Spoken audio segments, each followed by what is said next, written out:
In this video, I'm going to teach you how to bind the yo-yo. And binding is the trick that you use when you're playing with a non-responsive yo-yo to get the yo-yo to wind back up. And so in this video, I'm going to teach you a few different ways to bind just to get you started. Now, the first technique of binding is that usually binding is easier, especially if you're just learning, if you get the yo-yo on the string in the opposite direction. And the reason for this is that if the yo-yo is on the string in the opposite direction, that also means that it's spinning the opposite direction, which is going to make it easier to do your bind. So if you're doing your front mount, this is normally the way the yo-yo lands on the string. To do your bind, you're going to flip it around and get it on the string in the opposite direction. Same thing with your side mount or your trapeze. You're going to do your bind over here, and that's going to make it easier to get the yo-yo to come back up. So the first technique for your bind that I found is very easy to do is to pinch the string with your opposite hand. So it's going to be wrapped over your finger here. You can pinch it with your thumb. I usually use my first finger. And once it's pinched, you're going to want to raise your yo-yo hand up a little bit. So you can see that I've started with my yo-yo hand close to the yo-yo. Just raise it up a little bit, and as soon as you do that, you'll start to feel the string wrap around the axle of the yo-yo. And as soon as you start to feel that, you're just going to unpinch it, you're going to pull your hand out, and then the yo-yo should wind right back up. So again, you just pinch, you're going to raise up a little bit. As soon as you start to feel it, you pull your hand out, and that'll cause the bind to work. Same thing on your trapeze, you're going to go over here, pinch, lift, pull your hand out, and that's going to help it come back up. Now a lot of guys, instead of pinching the string, what they do is they cross the string like this. And crossing can have the same effect. You're going to want to do the same thing. You're going to want to lift your yo-yo hand and drop this hand a little bit.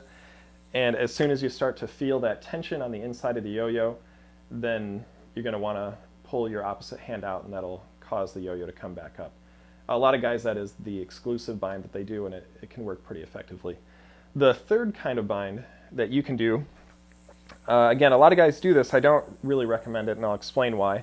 But essentially what they do is they wrap the string around the axle like this, and while they're wrapping it, they throw the yo-yo up. And so the bind looks like that.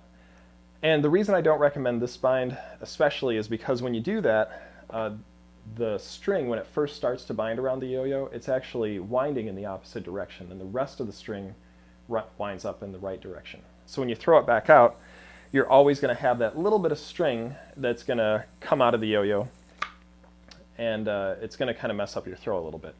You may not really notice, you may not really care, and what's nice about that bind is that you don't have to flip it over.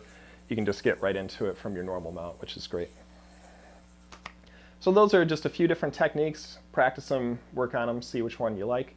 Now, as you're practicing those binds, you're going to find that you're going to make a lot of mistakes. So I'm going to show you a couple different ways that you can also use your binds to wind the yo-yo up if you're starting from a dead yo-yo. If you're going to do your normal wind-up trick like this, then to do your bind, you're going to want to mount it just like your front mount. If you want to get the yo-yo spinning like this, it's going to be spinning the opposite direction. So you're going to want to get it on in the opposite direction, or the direction you normally would for a side mount. One other technique that you can use that I like to use a lot is, instead of just spinning the yo-yo and getting it on the string here, you can do it all in one motion.